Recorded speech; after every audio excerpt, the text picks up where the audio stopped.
¿Qué tal, compañeros? ¿Cómo están? Espero que se encuentren bien. Iniciamos una nueva semana en lo que tiene que ver con la tarea que nos desafía, que es la redacción de una monografía como exigencia del trabajo final del curso de didáctica. En semanas anteriores hemos abordado dos temas. El primero, finalmente, era la elección del tema sobre el cual versaría la monografía. Como segundo, Como segunda etapa, trabajamos la redacción de la introducción de la monografía. Finalmente fue la tarea que nos tuvo, digamos, ocupado la semana pasada. Y a partir de hoy comenzaremos a trabajar la redacción de lo que muchos llaman el desarrollo o el plan de exposición o el marco teórico asociado a la monografía. Me gustaría que siempre tengamos en cuenta cuál es la estructura de la monografía.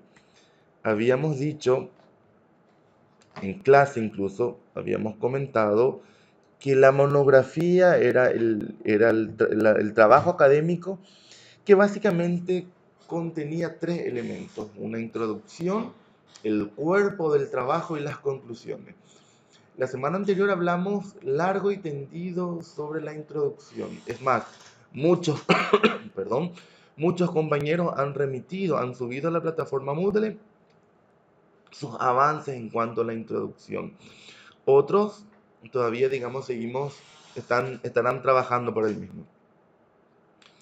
Luego de la introducción, finalmente lo que trabajaremos es el desarrollo, el marco teórico, el cuerpo del trabajo para la semana que viene, ya en clase presencial, ir trabajando sobre la conclusión.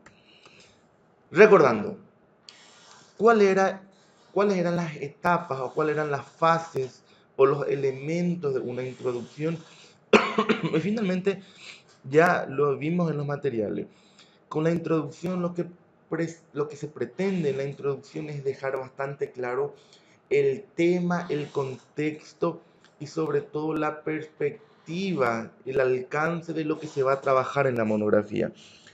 Y para ello habíamos comentado que la introducción contenía algunos elementos y que lo que primero deberíamos hacer es la presentación del tema, el contexto del tema, el estado del tema y el problema asociado al tema. O sea, en otras palabras, si queremos trabajar sobre el uso de TICs en la educación, primero deberíamos presentar el tema general, para luego contextualizar el tema y luego para abordar el estado del tema. ¿Y qué es el estado del tema? Se refiere al estado el estado del arte a partir de dicho tema. En otras palabras, ¿qué dice la literatura sobre el día? ¿Cuáles son las posiciones doctrinarias a partir del abordaje del tema TIC? Y finalmente, el problema asociado al mismo. En otras palabras, siguiendo el ejemplo, queremos trabajar el uso de TICs en la educación superior. Necesitamos presentar y contextualizar el tema. Necesitamos identificar el estado actual del tema. En otras palabras, ¿qué dicen los autores sobre el uso de TICs en educación? Y finalmente necesitamos abordar cuál es el problema asociado.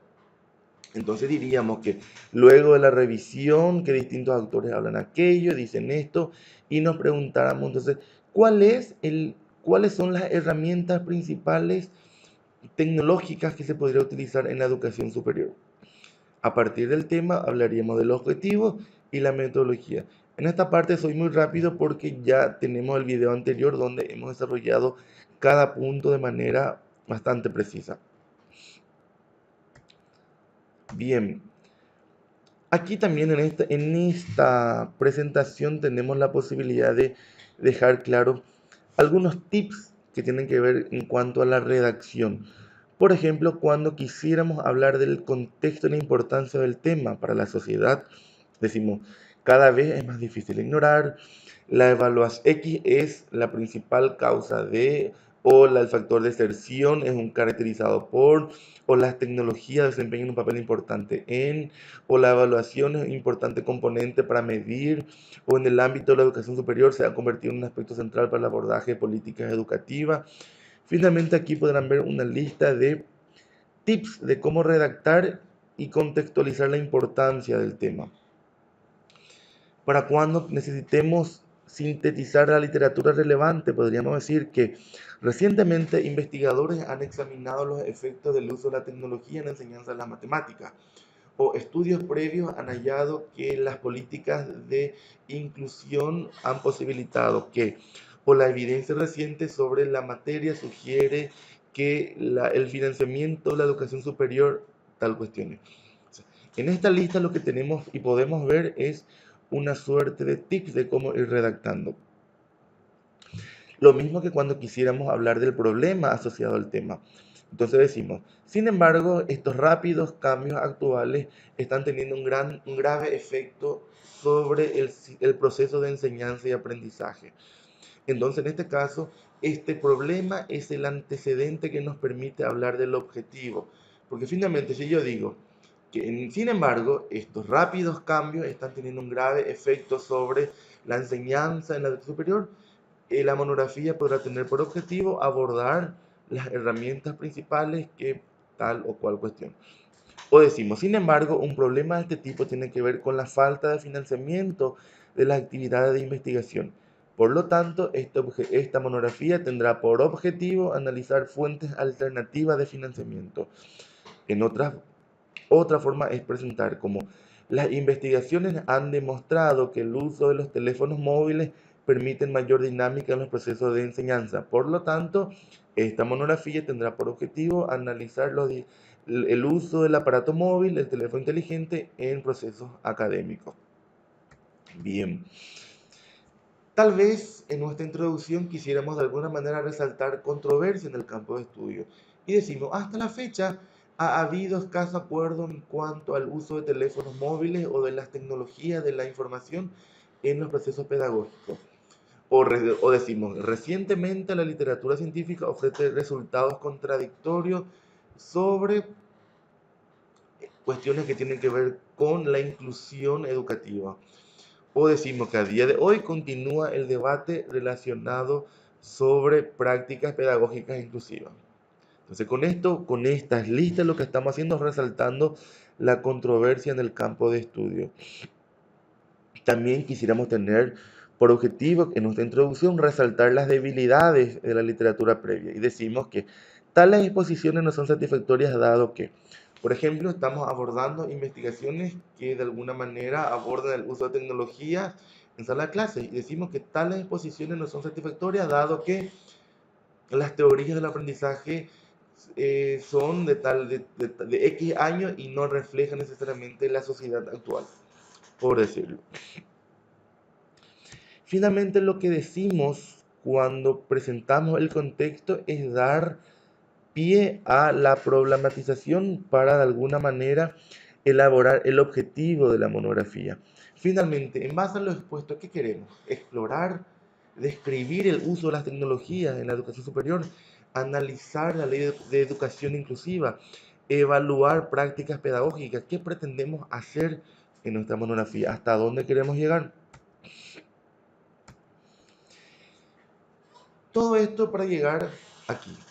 El marco teórico, el plan de exposición, el desarrollo, como muchos le llaman. Luego de la introducción hablaremos del plan de exposición. En otras palabras, hablaremos del desarrollo. Y finalmente, tiene que ver con el discurso destinado a dar a conocer un punto de vista sobre un tema fundamental.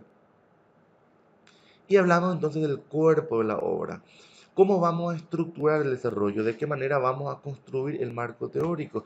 Y vamos a ir desplegando contenidos de tal manera a cubrir todo el tema planteado. En otras palabras, si yo quiero hablar sobre el uso de las prácticas docentes, perdón, el uso del teléfono móvil dentro del cuerpo del desarrollo, voy a ir desmembrando lo que la teoría, lo que la literatura dice sobre tal cuestión. ¿Y cómo lo vamos a plantear? O sea, ¿cuál va a ser la estructura que utilicemos? Vamos a dividir en capítulos, vamos a dividir en títulos, en secciones. Finalmente, cada participante tiene la posibilidad de estructurar conforme una lógica. Identificada dicha lógica deberá seguirse. Por ejemplo, aquí tenemos la introducción, que fue lo que estuvimos trabajando, Y ahora el cuerpo de la exposición, que puede ser dividido en tres partes: parte 1, parte 2, parte 3. Antecedentes, uso, ventajas, deficiencias. Y luego cada parte nuevamente se va dividiendo en capítulos y cada capítulo en secciones. Cada quien podrá establecer de la manera que crea más oportuno. Lo importante es seguir el mismo orden. Entonces, en el cuerpo tenemos la parte 1, parte 2, parte 3. Capítulo 1, capítulo 2, capítulo 3. Entonces, para ir trabajando estos capítulos, ¿qué tenemos? ¿Cuáles son algunas recomendaciones? Y la primera es evitar deslizamiento en temas laterales. Por ejemplo, en el capítulo 1 estamos hablando de las desventajas o las ventajas del uso de las TICs en la educación superior. Y estamos dividiendo en secciones, en subtemas, y luego de repente en un subcapítulo abordamos un tema no planteado en el capítulo general, en el capítulo superior. Entonces nos estamos deslizando, salimos de foco. Otra cuestión es ir repitiendo. En el capítulo 1 decimos lo mismo que volvemos a hacer en el capítulo 4. Necesitamos encontrar una lógica interna, una consistencia interna dentro del capitulado. ¿Por qué? Porque caso contrario, si lo hacemos así, queda como simples pedazos. Entonces tenemos el capítulo 1, capítulo 2 como pedazos y no como un todo. Entonces estas son algunas recomendaciones. Que haya una correspondencia entre lo que yo propuse, entre el objetivo que planteé y lo que estoy describiendo. O, por ejemplo, ir mezclando. Quiero describir y lo que hago es comparar, que no es lo mismo. Y finalmente, cada tema debe estar concatenado con el siguiente. Y cada desarrollo debe introducir al siguiente. Y finalmente, este plan de trabajo o la estructura finalmente nos debe llevar a la conclusión postulada. Aquí hay unas cuestiones de subordinación.